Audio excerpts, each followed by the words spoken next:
Сәлеметсіздер ме достар? Егер жаңалықтарды алғашқылар қатарында білгіңіз келсе, арнамыздағы подписаться және де бір ғана лайк түймесін басып, видеоны соңына дейін тамашалаңыздар.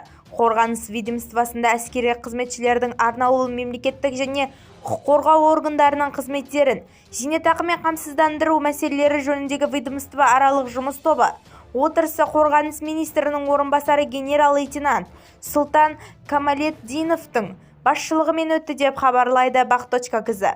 Аталмыш кеңесте бас прокуратура және бас әскери прокуратураның мемлекеттік күзет қызметінің, ұлттық қауіпсіздік комитетінің, қорғаныс істер, ішкі істер, төтенше жағдайлар министрлігінің, шекара қызметінің, ұлттық ұранның, сыбайлас жемқорлыққа қарсы іс-қимыл және қаржы мониторинг агенттігінің өкілдері қатысты.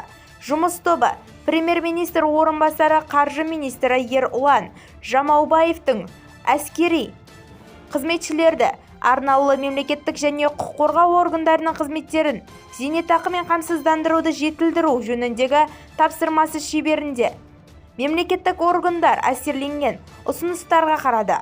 Отырыс соңында осы бағыттағы жұмыстың жалғасатынын айтылды. Ал жұмыс тобы әзірленген ұсыныстарды әбден одан әрі қарай көру үшін үкіметке жіберілетін болды. Бізді тамашалауды жалғастырыңыз және де бір ғана лайк түймесін басып, достарыңызға бөлісе отырыңыздар.